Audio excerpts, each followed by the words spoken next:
anybody out there. Well, welcome, children of the universe, fellow travelers on this speck of cosmic debris floating through a corrupt and disintegrating universe. I'm in a cheerful mood tonight, as you can tell. It's been a long time since I've put one of these out, and I kept thinking, how am I going to put one more out? And so I thought, if one person asks me to put a video out, I will do it. And so Bill said, are you going to put another video out? And the very fact that Bill cares whether I put another video out is impressive to me, and I appreciate it. So it's been a long absence, and this might, maybe, definitely, possibly could be the very last Vegematic show ever. And that would be a tragedy for, well, it wouldn't really be a tragedy for anybody, would it? Okay, so here we go again. As you can see, YouTube has recommended a whole bunch of new things that I've already said I don't want. But they don't care because they think that I'm going to watch their mainstream crap if they keep doing it. Trumpet news, spam. How many times? Not interested. Tell us why. I don't like the video. I'm not interested in this channel. Trumpet fucking news. And wait, there'll be more. There'll be more for sure. Well, here we go. Look, Fox News Live. I have repeatedly said I am not interested in Fox News Live because I don't like the video and I'm not interested in this channel. But Google doesn't care. They'll keep sending me them every single time just because they think that I should be watching Fox News. Oh, look, another one. Live stream. Latest Trump news today. And this is what they do. They put live Fox News feeds and all these weird channels with different names. And I'm not interested in that, and I don't like your fucking videos, so kiss my ass. Okay. Boxing now. No interest in it. Sorry. I'm not a big sports fan, but that doesn't stop them from sending me sports stuff. No matter how many times I say I don't like it and I'm not interested, it doesn't matter what I want because I'm just the viewer and they are the presenter and they feel that they should have the right to shove their crap down my throat. And here we go. Look at this. The Daily Show. I'm not interested in the Daily Show. If I want that, I will turn on my stupid television, which I don't like. So I don't like the video, and I'm not interested in the Daily Show. But does that matter? I will tell them that till I'm blue in the face. It has no effect. Zero. Isn't it weird? It's just so much weirdness, it's hard to take in because you got that orange guy going over to Europe and making a big ass of himself, as he usually does, and coming back, and he's got F.B.I. investigating going on, all about Jared Kushner and all that shit. And it seems to me that they don't let you near the White House unless you're under F.B.I. investigation. Otherwise, forget it. You know, you haven't got a shot at any job there or anything. That's what it is. It's a job requirement that you're being investigated by the FBI. They don't let you in. It's a small group of, a small cabal of industrialists and corporatists, and they don't let you in unless you're criminal enough to have been investigated or are currently being investigated by the FBI. And if it gets too hot, well, then you can just fire the head of the FBI and then put your own people in. And being a Canadian, a lot of people ask me why I criticize America so much. I criticize Canada too. It's all the same country, really. It's very much, Canada is very much owned by the same corporations that run your country, and most of my audience seems to be from south of the border, so that's why I comment more on American activity. And besides, Canada's boring sometimes, eh? Who can be an atheist when you see a big sinkhole in front of Mar-a-Lago? Come on, sink, baby, sink into the mud. Wouldn't that be a beautiful thing and so symbolic? Just piece of shit that lives there, that runs it. So what about this latest killing and linking to the DNC and stuff? And it's all so foggy and fuzzy. I can't take it anymore. It's just intrigue after conspiracy theory after intrigue and everything, and then you've kind of got to throw your hands up and say every last goddamn one of them is a corrupt piece of shit. Everyone. If you have attained any sort of power, political power, it seems a necessity that you are a shithead in some way or another. Just saying. And wealth inequality in Canada is almost as bad as it is in the US. It's somewhat ameliorated by us having a public health care system in which everybody is covered. So you're not going to, being poor is not necessarily a quick death sentence, but it's a slow one.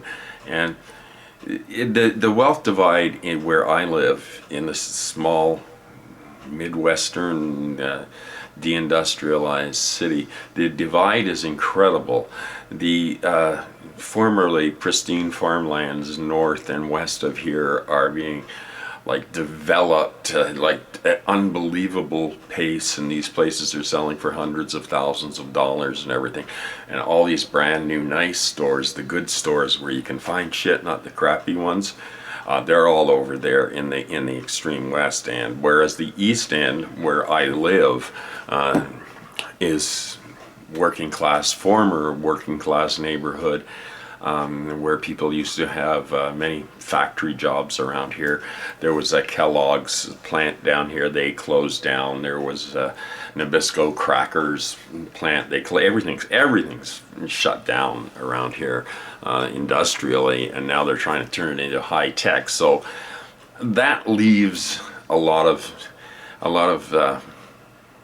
people that, quite frankly, don't have the resources or the intellectual wherewithal to involve themselves in high technology or skills of some sort. You used to be able to at least have a decent income working at a union shop and going to work every day. You used to be able to live, but you cannot anymore.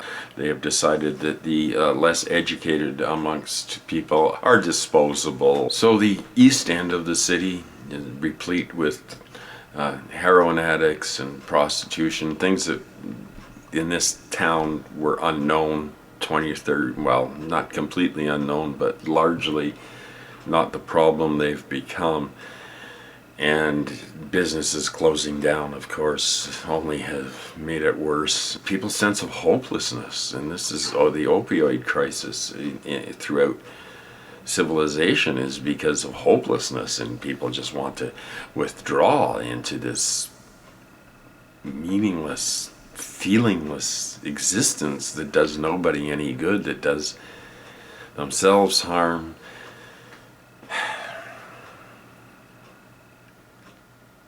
I just wish humans were better. I wish we didn't have to keep watching things get worse. I'd like to believe that sometimes things will get better. But the older I get and the quicker the downhill slide becomes as far as what I see going on in society, I do not see the survival of the species much past my lifetime. And that's a horrible thing. That's a horrible thing to think that my generation and my species have not used our wisdom in any creative or intelligent way, but largely used technology for our own destruction and the acceleration of our own destruction. So that you have factory farms with rivers of blood flowing out of slaughterhouses that you're not allowed to photograph because that might stop you eating meat. Or at least make people think twice a little bit about what's going on in our world, about the suffering. Animals suffer, people suffer. And sure, in the scheme of things, what does all that suffering accomplish? What does it do? Does it make any of our lives better, richer? It's just suffering. And it doesn't make any sense when it's unnecessary.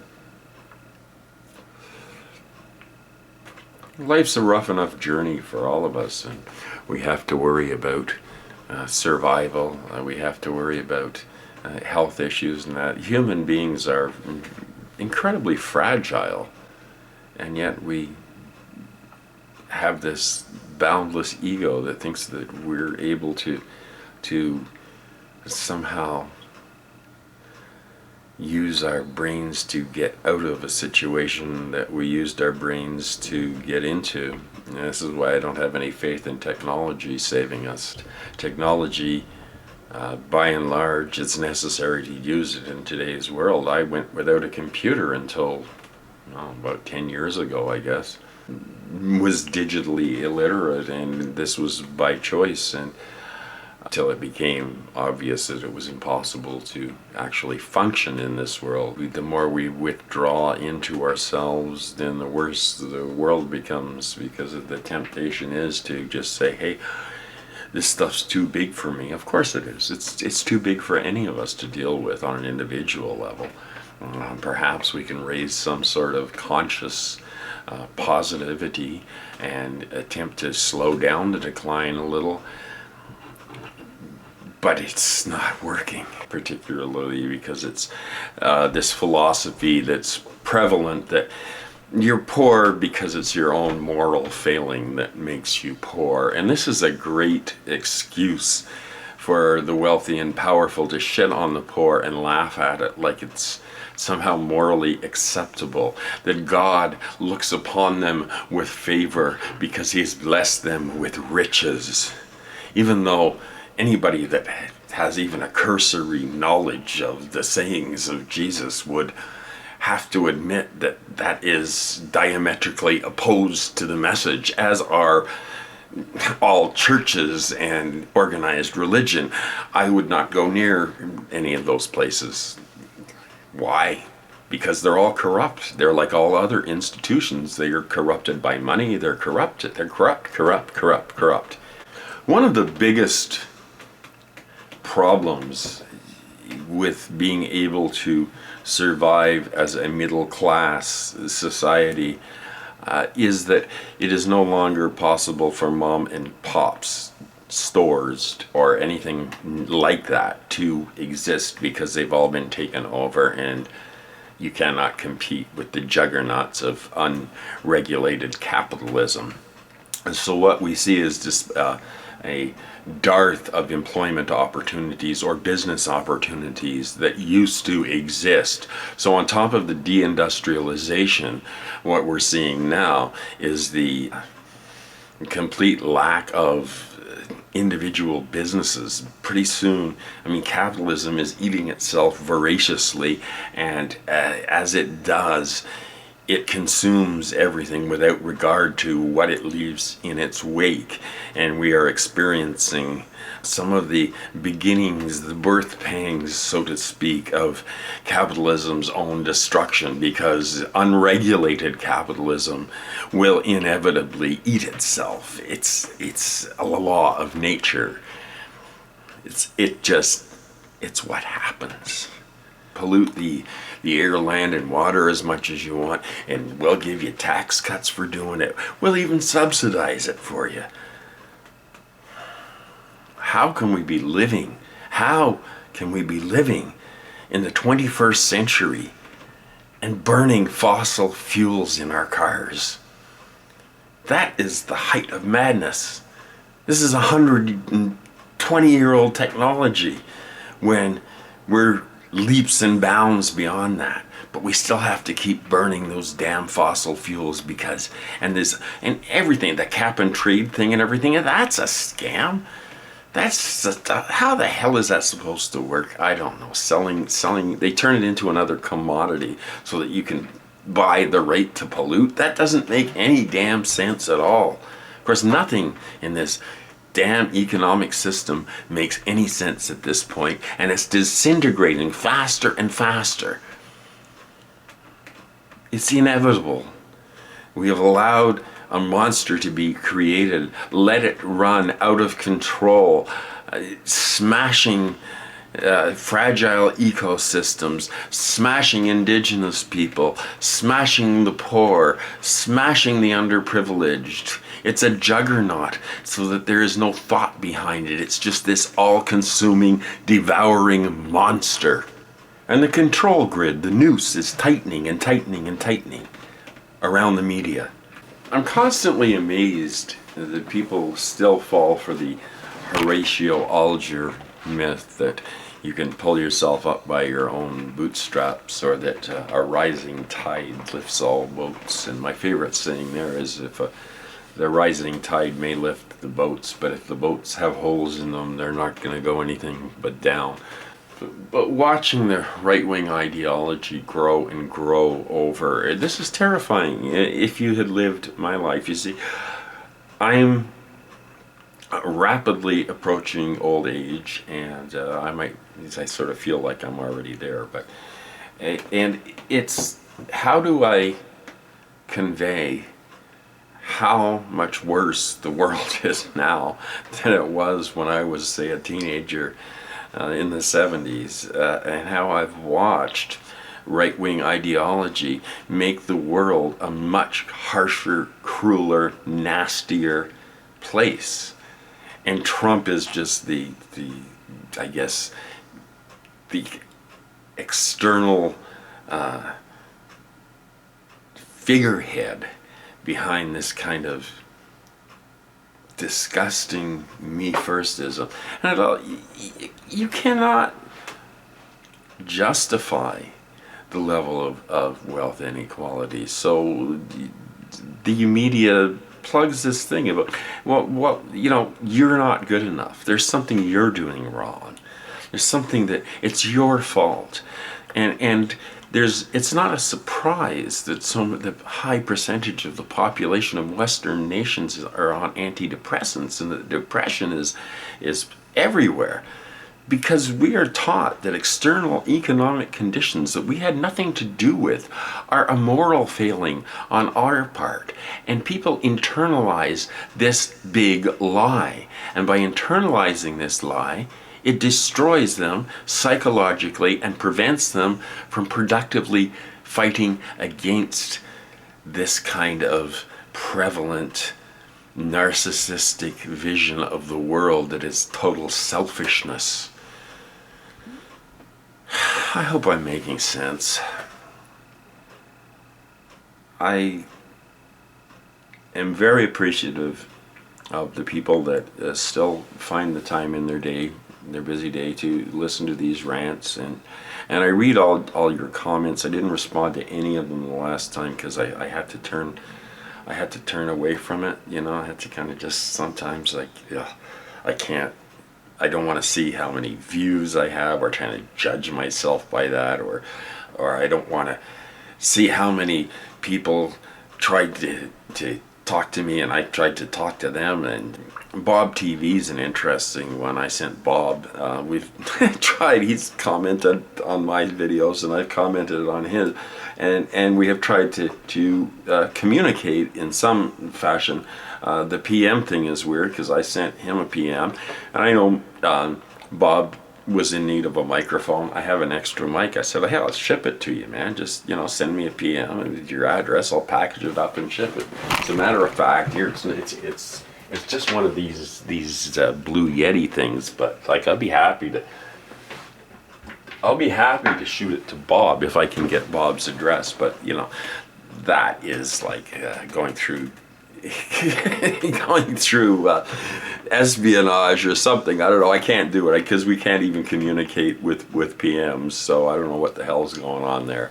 And I tried, of course, to sub Bob's channel repeatedly. Finally, it stuck. I had to resub him about 10 times, and then finally it stuck. So I think maybe, and then just the other day, a comment from Bob actually showed up in the feed on YouTube. Now, well, that's special. I remember I used to have you know, the little thing on the side, and there'd be all these comments, and now it's like, I can comment on videos on YouTube. I used to like writing comments and that, and you'd have some dialogue and everything.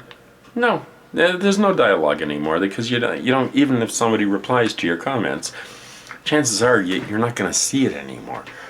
It's the weirdest thing. Well, no, it's not weird. It's just like Chris's law of everything turns to shit. That is Chris's law. That whatever it is, whatever institution, whatever, it always turns to shit. So with that cheerful thought in mind, I will bid you adieu, and thank you to all my friends, the usual suspects that are out there, Joey and the people that still love me. And I don't know, this might be the last one. I'll have to see how it goes. I'm trying to keep up an optimism that maybe YouTube will let me stay and spout my propaganda over their wires. We'll see. Anyway, have a good one, and peace to everybody. And that's no war, peace. And peace starts in your own life.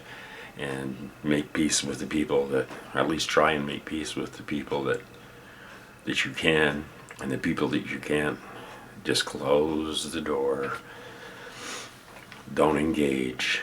It's just like trolls. Any other, there's personal trolls, there's psychic vampires that'll attach themselves to you if you're not careful, and they'll suck all the creative juice out of you and leave you. Don't fall prey to those type of people. Don't expect anybody to have all the answers, because nobody does these days. Everybody's still blindly searching around in the dark for some sort of solution to the problems that are becoming increasingly insurmountable. So maybe we should just sit back and watch the shit show and just go, hey, okay. But none of us are really like that. We like to do things, don't we? We like to feel something, to activate, to actually scream even if nobody hears you, to punch the air even if nobody hears you or sees you. So rest assured, I will keep punching the air and ranting and raving and screaming about the inequality and the oppression that we're all increasingly becoming victims of. Be well, everybody. Much love.